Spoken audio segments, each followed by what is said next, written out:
Hi there. Hi, Nicole. I'm here virtually. I hope you can see my screen. No? Yes. Perfect. I'm seeing as I may also welcome you maybe some of the speakers I think that are physically present on the AI campus today in Berlin. Unfortunately, I'm stuck virtually, but also just from my side, from the AI campus, a hearty welcome. And we're very happy to host Intelligence and the Summit today on the premises with the speakers actually on the premises. So I hope you're all having a very good time there. I want to speak a little bit today about scalable AI solutions. Maybe first of all, who am I? I'm the founder and CEO of Merantix Momentum. My name is Nicole Büttner. We are basically a solutions provider in the AI space and provide industry clients with different AI components. I would say I also have the role of basically sitting on the board, managing board of Merantix, who has built the AI campus. And our main challenge, what is really driving us every day and what we're trying to solve is how can we really scale the AI adoption quickly? And as Merantix, I would say the main way that we found, it's an AI first venture studio. So basically we build the next generation category leaders powered by AI. So we provide financing, industry access, talent, networks, research, data, and build companies in spaces, as you can see here, biotech, climate tech, big data, healthcare. We also did automotive and working on other topics. As Merantix Momentum, so what do we think we need to be really successful at this? Are two components. One is the AI campus. I'll talk about that a little later. And the second one is also a player, and this is Merantix Momentum, the company I'm leading operational, that sort of builds solutions and focuses on end-to-end AI use cases from strategy development to operations. So that understands the life cycle, the problem of a client, and can translate it basically into an operational system. That is one of the components that we use to make this adoption successful. You see kind of some of the clients we work with. We do, however, feel that adoption is too slow, right? So if we, as a sort of service provider, are doing this manually, so to speak, and I don't know, maybe some of my colleagues here who are also presenting at the summit see this similarly. Structurally, we feel this will take too long, right? We could be doing this for another century, and would probably not be done yet. So we feel, and that's also one of the main drivers why we built the AI campus. We feel we need to introduce an ecosystem component and more scalable models to really drive this adoption quicker, right? Because of course, individual adoption is successful. I'm not saying nobody should be doing this, but for all the impatient startups out there, it's maybe a little bit too slow.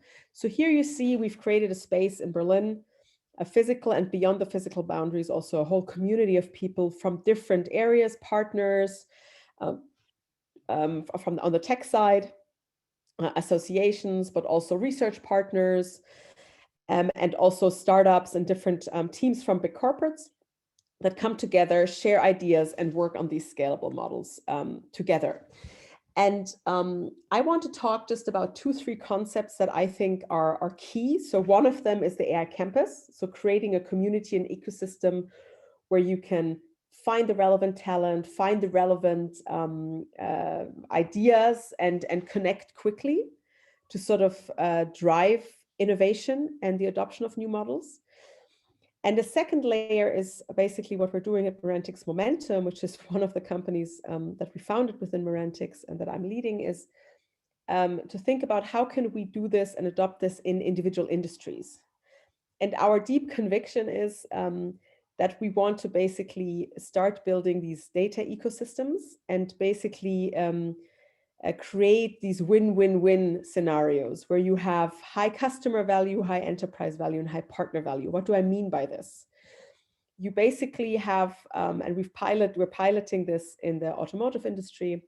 You have one enterprise that is innovating their business model and driving this as an entrepreneurial force and also with the domain knowledge.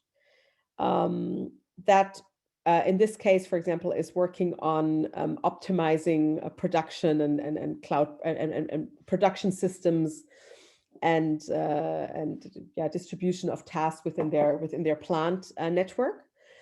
Then basically the customers we're building this for are their competitors. So we're building a product that will help this one enterprise, but will only grow richer by also incorporating competitor data, essentially. So all the data about how machinery and machine parks are used also by their competitors. Because each individual firm, right, and this goes back to the data aggregation points that some of the speakers have made before me, each individual firm has kind of like a small garden, and we really want to create a big wildlife park out there to train models on. So we need to tap into this, and we develop governance models.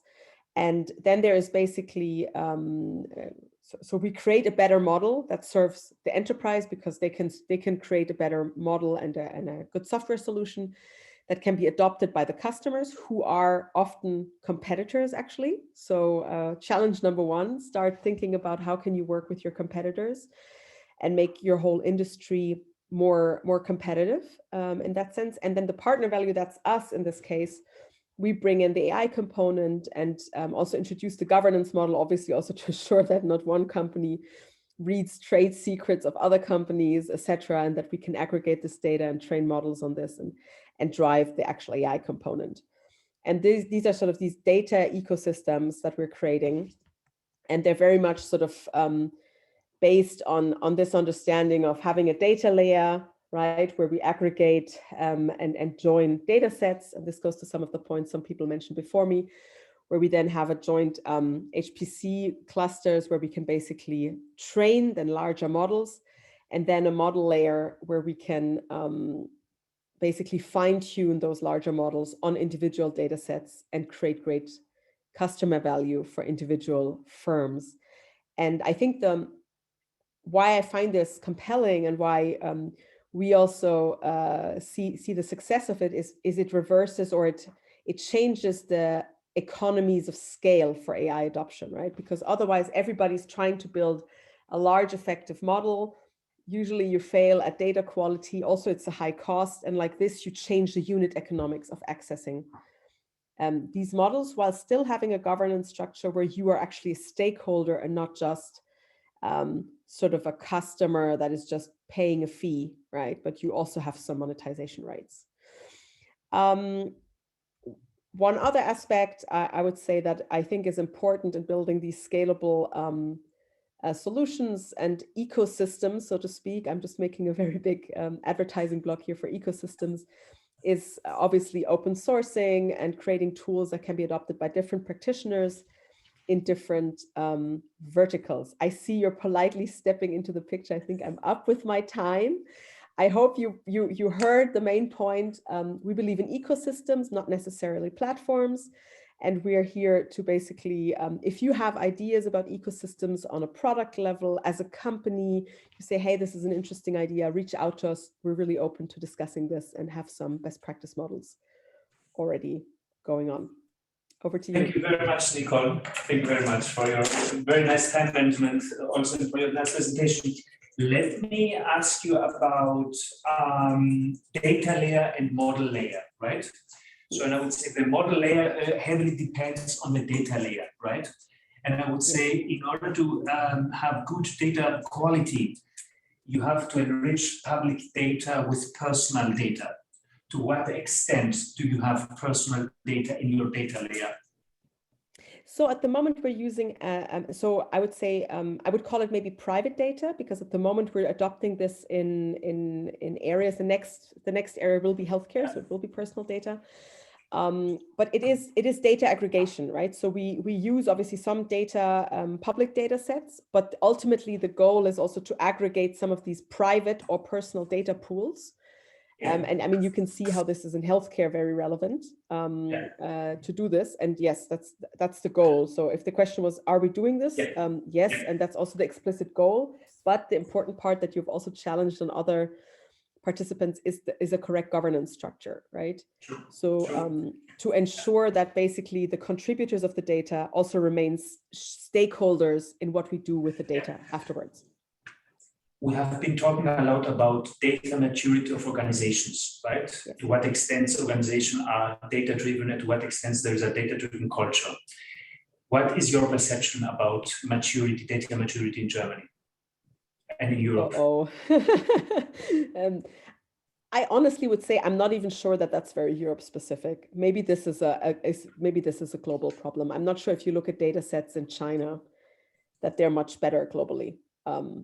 I don't know if you look at patient data in China, maybe you would find some institutions that are excellent and others that are probably highly writing stuff down on paper.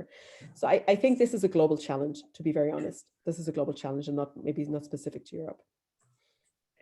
I've seen your list of partners, and one of your partners is Vitra.